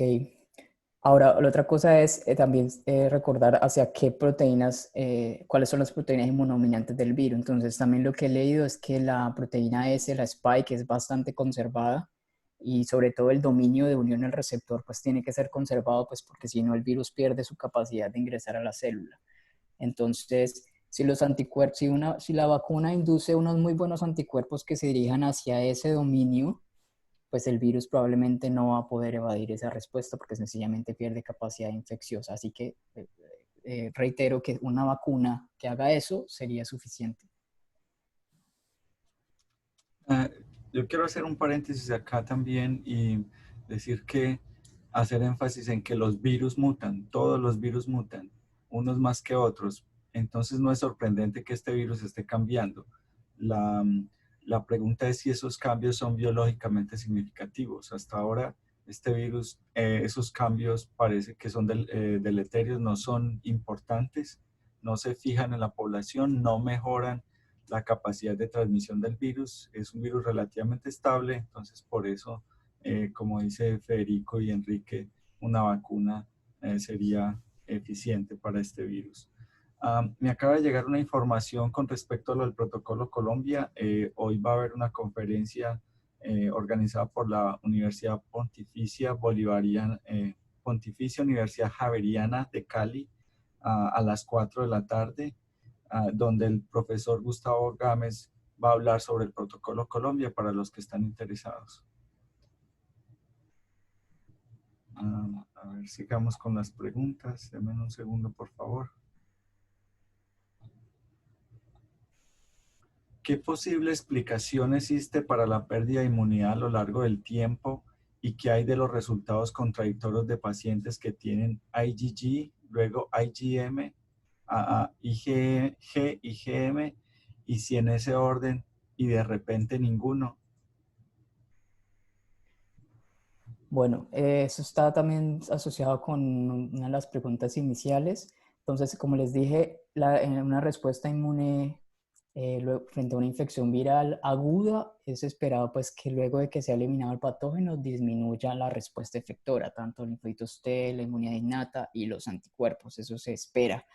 Pero en el caso de los anticuerpos, pues se espera que hayan niveles bajos pero detectables por largo tiempo. Entonces yo realmente no conozco el estudio, no sé, pues se haya publicado, puede que que esté en los repositorios de que primero se haya detectado IgG y luego IgM. Eso está absolutamente en contra de la inmunología, del dogma de la inmunología, pues porque clásicamente tiene que producir IgM por una cuestión genética, pues, pero bueno, no voy a andar en eso. Así que no sé, pero como les digo, es algo esperado que los anticuerpos disminuyan a lo largo del tiempo. Bueno, la siguiente pregunta dice, ¿es realmente viable el tratamiento con plasma de personas recuperadas con COVID? Hasta el momento, la respuesta sería sí, pues se ha mostrado efectividad. Así que pues es una opción importante y de hecho no solo en esta infección, sino en otras infecciones se ha evaluado, se ha usado pues, o se usa el plasma con personas convalecientes, así que yo creo que es una muy buena estrategia. El problema de ese tratamiento es la disponibilidad. Es porque hay tantos casos y no hay suficiente solo convalescente. Entonces, encontrarlo es el problema. Así que para nosotros como científicos es muy importante saber eso, porque entonces nos da indicación de que hay algún tipo de respuesta inmunológica que protege. No sabemos exactamente cuál, pero tiene que estar ahí porque el suero convalescente es efectivo. Pero como terapia efectiva no es porque se consigue tan poco que no va a alcanzar en el caso de que haya un número significativo de pacientes. Ese es el problema, es la disponibilidad que es el problema. Exacto. Una opción sería aislar esos monoclonales que sean los más potentes contra el virus, o incluso establecer pues una línea celular que produzca esos anticuerpos de forma masiva, que obviamente va a incrementar los costos, etcétera, pero pues sería otra opción, anticuerpos monoclonales o un suero policlonal de anticuerpos dirigidos específicamente contra el virus.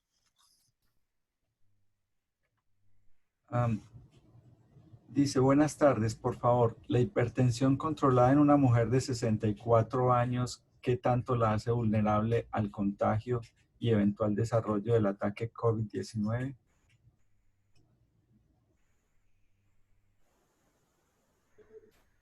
Bueno, eso es un poco más clínico, pero de los estudios clínicos que he visto, en general, pues la enfermedad cardiovascular pues, se asocia con mayor riesgo de enfermedad severa de COVID severo. Así que en ese caso, aunque la persona dice que está con la hipertensión controlada, igual pues hay que tomar todas las medidas de prevención y evitar infectarse. Además que tendría el factor de riesgo de la edad, o sea que el factor de riesgo es doble. Exacto. Buen día, muchas gracias por la presentación, Federico. ¿Qué implicaciones tendría la reactividad preexistente de células T, incluso sin estar expuesto a COVID-2 en términos de gravedad y epidemiología? Bueno, como mencioné, puede ser o bueno o malo.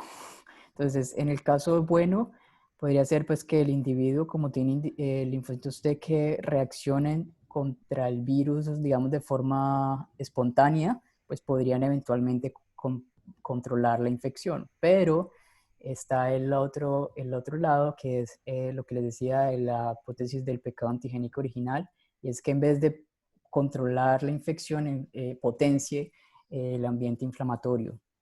Entonces, en términos de gravedad, pues estaría contribuyendo a la severidad de la enfermedad. Y en términos de epidemiología, bueno, si por ejemplo usáramos el ELISpot para hacer un screening de los individuos de la población, queremos saber si nuestra población en Medellín estuvo expuesta al COVID y le hacemos un ELISpot con la proteína del SARS-CoV-2, puede que encontremos falsos positivos. Ese es el resultado. Esta pregunta para Enrique dice, no me quedó claro cuál es la relación entre el tipo ABO y COVID. Básicamente, lo que se ha observado es muchas observaciones anecdóticas de que gente con el grupo sanguíneo cero se infectan a menor proporción que la gente que tiene otros grupos sanguíneos. Y además de eso, se han observado dos estudios separados en dos poblaciones diferentes, una en italios y españoles y otra en hanchanís, en que en las dos poblaciones se encontró la misma asociación significativa a la diferencia entre 0 y A especialmente. Y parece ser que se ha observado in vitro que el anti-A se pega a la proteína spike, que es el punto de entrada del virus a las células. Entonces, si eso es verdad, entonces parece ser que personas con el cero tienen un poco más de protección contra la infección. Y hay otra pregunta que la vi pasar al mismo tiempo que preguntaba en una manera relacionada, bueno, y si eso es cierto, ¿por qué entonces en grupos amerindios y en grupos de poblacionales latinoamericanos que tienen alto porcentaje de cero también se ve alto porcentaje del virus? Y eso es porque esto es solamente uno de los factores y es un factor pequeño, pero hay otros muchos factores que tienen que ver con la infección. Y es, por ejemplo, es el estado socioeconómico, el estado nutricional y otro montón de cofactores también que ayudan a que si hay otras comorbilidades. Entonces puede ser que estos grupos están un poco protegidos por un lado porque tienen más cero, pero entonces tienen otros factores que los hacen mucho más susceptibles y de todas maneras entonces les da la enfermedad. Bueno, la siguiente pregunta dice, buenas tardes, un paciente con antecedente de broncoextasias sobreinfectadas. ¿Cómo puede diferenciar sus síntomas de los de COVID? Bueno, la forma de diferenciarlo es haciéndose la prueba de COVID. pues, para SARS-CoV, porque realmente pues las manifestaciones pueden ser muy parecidas, así que pues hay que hacer la prueba. Gracias. La siguiente pregunta dice, ¿cuál sería la prueba diagnóstica correcta para el COVID-19? ¿El uso de los test rápidos en las diferentes clínicas es el adecuado? Esa es una pregunta muy difícil de responder con base en lo que les comenté de la reactividad cruzada, ¿no? Pues eh, lo que hay que hacer, obviamente las pruebas serológicas, las que detectan anticuerpos, pues son muy buenas, pero solo si las proteínas que se usan para detectar los anticuerpos son específicas del virus, pues, y no tienen reactividad cruzada, ¿sí? Entonces sí he leído que pues hay problemas pues justamente con las pruebas diagnósticas porque se están encontrando falsos positivos, por lo de que los individuos pueden haber estado expuestos a otros coronavirus.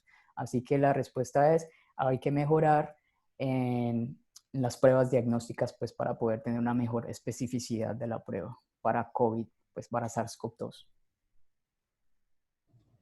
Bueno, la siguiente pregunta dice, ¿creen que la mutación G recientemente encontrada en la proteína S podría ser el virus más infeccioso? ¿También podría tener un impacto en el curso del cuadro clínico del paciente como tal? ¿O solo será importante desde el punto de vista epidemiológico?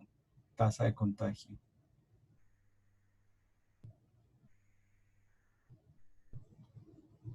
Hasta el momento, la primera publicación de ese polimorfismo en la proteína S parecería indicar que había una protección de la leucina contra la serina, que la leucina parecía que tenía casos menos severos y que la serina tenía los casos más complicados, pero esto era como en 100 pacientes o algo así, y eso no se pudo replicar después. Y hasta el momento, como lo ha dicho, se observa que hay diferencias regionales y se observa también que hay diferencias en la severidad de la enfermedad, en la infectividad y también en la severidad de la enfermedad en diferentes poblaciones. Y la especulación y lo que ha salido en las noticias, por ejemplo, es que hay una mutación que está asociada con mayor infectividad y también casos severos del COVID, pero eso no, hasta el momento no hay un estudio formal y verificado y con replicación que muestre que eso es cierto. Hasta el momento solamente sabemos eso, que hay diferencias, que las diferencias son identificables en el virus y también que hay diferencias en la epidemiología, pero hasta donde sé yo. Okay. ¿Es posible que el virus varíe de un país a otro? Sí, sí, lo que hablamos. Usted en este momento puede tomar una muestra de COVID en prácticamente cualquier región y compararla, identificar dónde ha habido. Usted puede sacar esa y decir exactamente a qué clade pertenece y prácticamente en qué geografía está. O sea, el COVID que está en Colombia no es el mismo que está en Estados Unidos, no es el mismo que está en China. Y esto tiene un uso epidemiológico claro, ¿cierto? Porque entonces usted puede saber de dónde están viniendo las nuevas infecciones. En ese sentido es, sí, pero en la patogénesis del virus no tanto. En la parte biológica hasta en este momento no. O sea, ha habido estudios especulativos, pero hasta el momento nada confirmado. La siguiente pregunta dice, ¿una alternativa en desarrollo y estudio en el suero hiperinmune?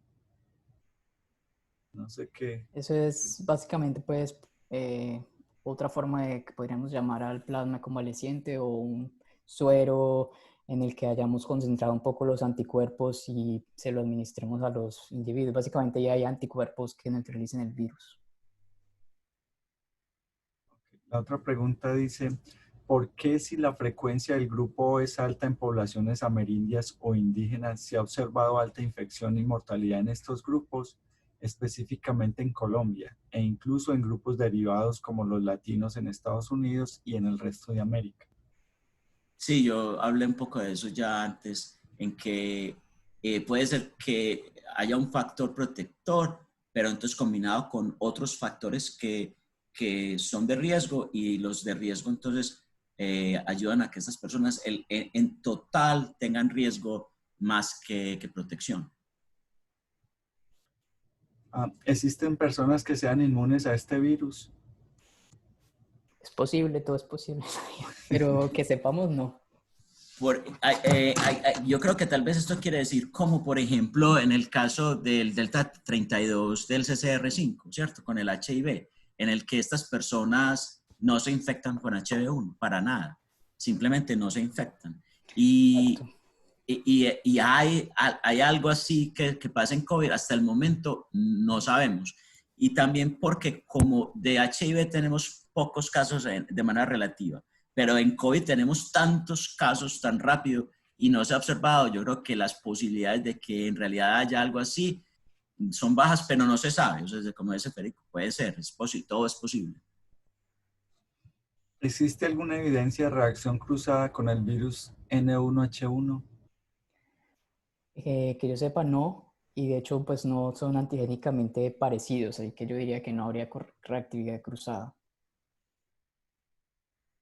Dice, buenos días. ¿A qué se debe que algunas personas tengan una respuesta pobre de interferón 1 o mayor tormenta de citoquinas y otras no? En este caso, aquellas que tienen los síntomas leves. Del por qué unas personas ejercen una respuesta de un tipo y otras no, es muy difícil de responder. Hay factores genéticos, epigenéticos, o sea, un montón de cosas. Es muy difícil poder establecer eso. Eh, pero en el caso de la respuesta pobre a interferón y digamos, la preferencia hacia tormenta de citoquinas es más asociado a que el virus per se evade la respuesta de los interferones y activa, por ejemplo, el NF-κB. Así que también estaría relacionado más directamente con el virus. Y parece también que la carga viral es importante porque en personal de la salud que están expuestos permanentemente se ha visto también muchos casos de infección severa, más que en la población general. Buenas tardes. Una persona que ya tuvo COVID-19, ¿cuánto tiempo de inmunidad genera después de haberse recuperado? Yo entiendo esa pregunta como que cuánto le va a durar la inmunidad, ¿cierto? Entonces la respuesta no se sabe. Bueno, Federico, tú mostrabas que había una disminución en las células presentadoras en circulación y las células NK. ¿Eso es porque migran a los sitios de inflamación o porque se están muriendo, están sufriendo apoptosis o están ejerciendo su función y se mueren? Sí, ¿Se sabe algo de eso?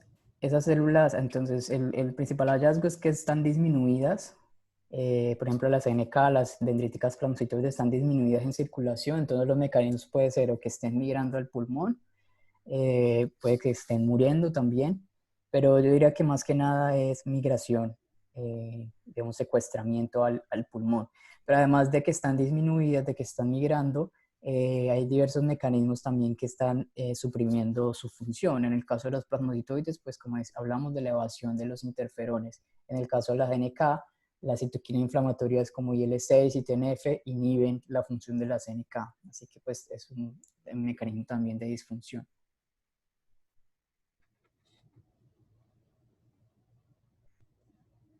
Dice, ¿hay alguna probabilidad que una infección previa cree una respuesta inmunológica negativa como Lassa virus?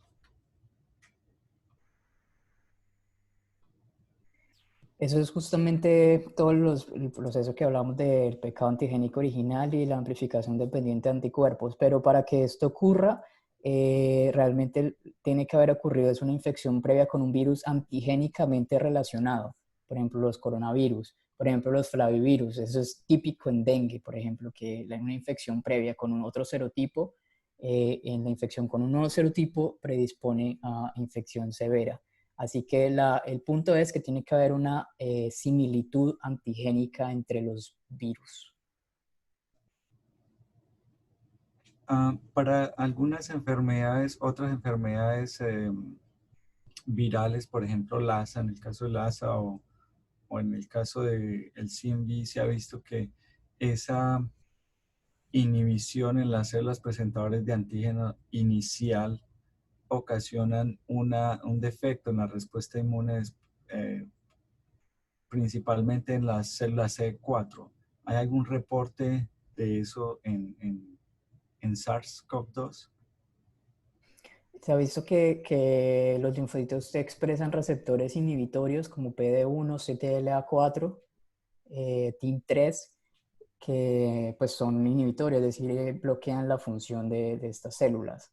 Si eso eventualmente, si la infección durara, que digamos para ser aguda es relativamente larga, pues es 2 semanas, incluso un poco más, entonces eventualmente eso podría llevar a una disfunción funcional, que esas células ya no funcionen bien, y si por ejemplo el paciente tiene una coinfección, pues va a predisponer a que no responda adecuadamente a esa nueva infección. Okay. Bueno, muchas gracias. Yo creo que por el momento no tenemos más preguntas. Yo creo que esto ya podemos empezar a concluir esta sesión del foro. Muchas gracias a los expositores por su tiempo y por esas conferencias tan claras y sus respuestas. Aquí, bueno, antes de irnos hay una última pregunta. Que si se sabe algo sobre la reinfección por el virus.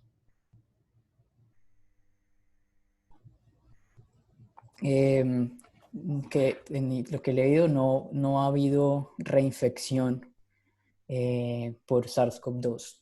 Pues es decir que al parecer sí estaría funcionando la inmunidad, pero pues hay que esperar también más estudios. Bueno, un estudio anecdótico hace poco de marinos en un buque militar de Estados Unidos en los que hubo un reporte de que de 100 marinos hubo 30 que se reinfectaron, que tuvieron pruebas negativas, pruebas positivas por el virus, después negativas seriadas que los dejaron salir y después regresaron y les dio las pruebas positivas con síntomas. O sea, no solamente, y no eran remanentes del virus, sino que era, pero eso fue en espacios confinados y en un tiempo corto yo considero más eso anecdótico que un estudio formal. Yo creo que no hay estudios formales hasta el momento que muestren que en realidad hay reinfección. Bueno, hay otra pregunta acá que nos llegó por WhatsApp. Dice, en caso de un paciente de 2 años que ha sufrido de varias neumonías al año de vida, estuvo hospitalizado por neumonías y le fue detectado coronavirus, ¿su sistema inmunológico puede tener algún tipo de inmunidad frente al COVID-19? La respuesta es sí, puede tener anticuerpos o linfocitos T que reaccionen frente a ese coronavirus que infectó al niño en esa época y que eventualmente tengan reactividad cruzada contra este SARS-CoV-2 y como digo, puede ser eventualmente bueno, que proteja, o eventualmente malo, que empeore la enfermedad. Bueno, otra pregunta, nos están lloviendo preguntas a última hora. ¿Es posible que este virus haya sido creado en el laboratorio? Pues yo me imagino que hay diferentes opiniones. En mi opinión, la posibilidad de que este virus haya sido creado en el laboratorio es cero. ¿Y por qué? Porque usualmente lo que los humanos hacemos es progresivo y nunca es perfecto inmediatamente. Este patógeno es un patógeno que muestra demasiadas cosas perfectas, o sea, un receptor en el que no podría hacer más daño, una infección exagerada, pues nos tiene encerrados y en pandemia, ¿cierto? Y para que alguien, la persona o el grupo que se hubiera dedicado a hacer un patógeno perfecto como este, se hubiera ganado el Nobel por otro lado. Entonces yo pienso que la posibilidad de que en realidad esto sea hecho en laboratorio para mí es cero, pero no sé pues, si hay otras opiniones. Sí, yo pienso lo mismo. Pues yo no soy experto en esa parte molecular, pero, o sea, yo diría, tendría que ser muy mala esa persona y como dice Enrique, yo preferiría usar esos conocimientos para otra cosa en vez de para crear un virus. Bueno, ya hay una publicación que analiza esa posibilidad. Como decía Enrique, siguiendo las mutaciones uno puede trazar de dónde viene el virus. Y según esa publicación, la probabilidad de que ese virus haya sido creado en el laboratorio es muy baja, es casi imposible. Entonces no es solo cuestión de opiniones, sino que también ya hay publicaciones demostrando que no viene no se creó en el laboratorio.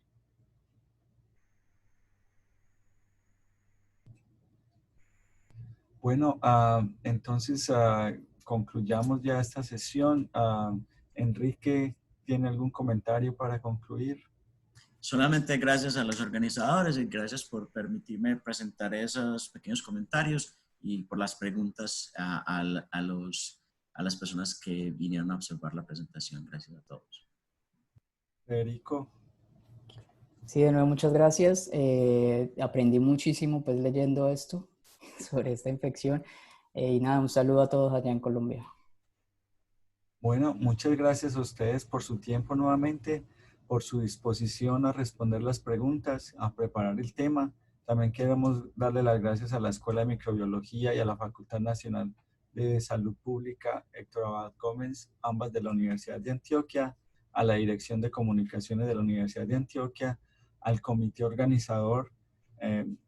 Entre otras cosas, ya tenemos un programa para casi el resto del año, para que estén pendientes de lo que se viene. Y a todos los invitados, a todos los que se conectaron a escucharnos y a los que nos van a escuchar indeferido. Muchas gracias. Hasta pronto.